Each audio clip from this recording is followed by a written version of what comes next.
नया फिर दिन हुआ,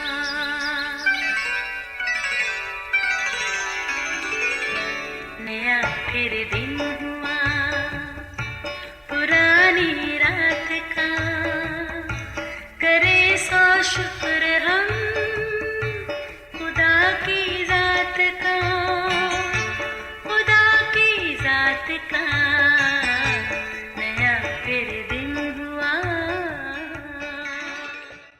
आज की आयत, और मैं तुमको नया दिल बख्शूंगा और नई रूह तुम्हारे बातन में डालूंगा और तुम्हारे जिस्म में से संगीन दिल निकाल कर गोश्तीन दिल तुमको अनायत करूंगा।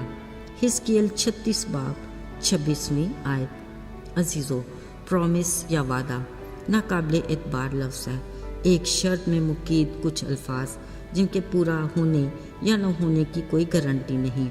शायद दिन भर हम हज़ारों में वादे करते हैं, बच्चों के वालिदैन के साथ, वालिदैन के बच्चों के साथ, आपस में बड़ों के वादे, कुछ दोस्तों के वादे। इनमें कुछ तो पूरे हो जाते हैं, बाकी वक्त गुजरने के साथ दिल से ही उतर जाते हैं। फिर ये कह दिया जाता है, जनाब वो वादा ही क्या जो वफा हो गया। खैर, ये तो है इंसानी फितरत का असूल, मगर खुदा का असूल ये है कि वो वादा ही क्या जो वफा ना हो। कलाम मुकद्दस में लिखा है, आसमान और ज़मीन टल सकते हैं मगर मेरे मुंह का कलाम हरगिज़ ना टलेगा। बिलाशुबा खुदा ही वो हस्ती है जो अपने वादों में सच्चा और आदिल है। रूल कुदस के नज़ूल के बाद शमौन पतरस के साथ खुदा का वादा पूरा हुआ कि इस पत्थर पर मैं अपनी कलीसिया की बुनियाद रखूंगा।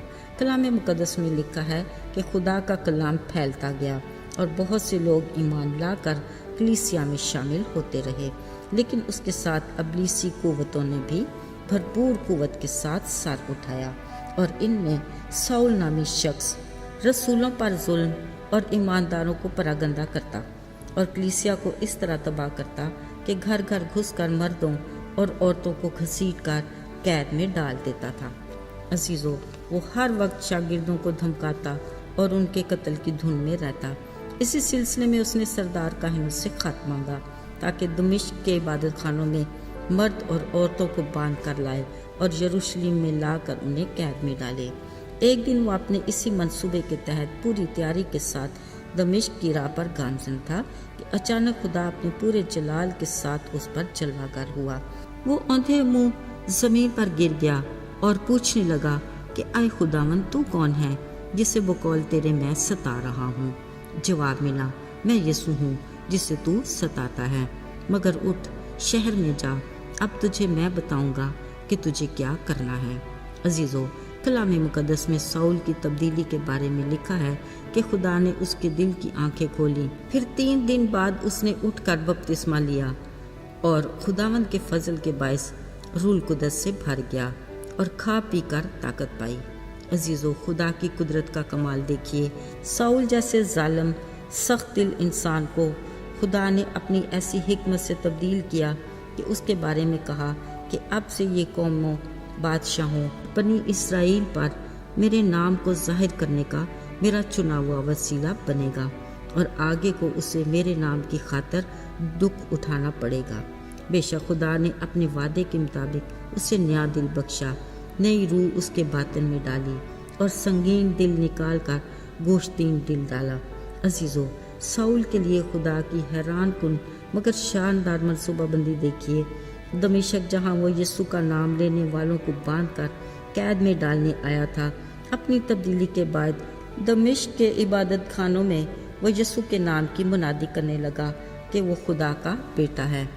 अजीज़ों, मज़े की बात ये कि बहुत से लोग उसे पहचान कर हैरान हुए और कहने लगे, क्या ये वो शख्स नहीं जो यरूशलेम में यीशु का नाम लेने वालों को ही तबाह करता है? मगर अब क्या हुआ? यहाँ तो ये इसलिए आया था कि यीशु का नाम लेने वालों को बांधकर सरदार काहिनों के हवाले करे। लेकिन कुदरत खुदा की, साउल को और भी कुव्वत हासिल होती गई और वो और भी दलेरी के साथ यीशु के नाम की मुनादी करके दमिश्क के यहूदियों को हैरत में डालता रहा। आखिरकार उन्होंने उसे मार डालने का इरादा कर लिया और दिन रात दरवाज़ों पर पहरा देने लगे। मगर शागिर्दों ने साउल को टोकरे में बिठाकर दीवार पर से शहर से बाहर निकाल दिया। कलाम मुकद्दस में लिखा है, उसने यरूशलेम में पहुंचकर बाकी शागिर्दों के साथ मिलकर बड़ी दलेरी से यीशु के नाम की मुनादी शुरू की। बाद में अगरचे उसे यहूदियों की साजिश से बचाने के लिए तरसीस भेज दिया गया, मगर कलीसिया रोज़ बरोज़ तरक्की करती गई और खुदावंद के खौफ और रूल कुदस की तसल्ली पर चलती बढ़ती गई। अजीज़ों, बिलाशुबा वो हर बशर का खुदा है और उसके लिए कोई भी काम दुश्वार नहीं। वो आज भी मौजज़ात की कुदरत रखता है। वो ज़िंदगियों को बड़ी हिकमत से तब्दील करता और उन्हें अपने मंसूबे के तहत काम में लाता है।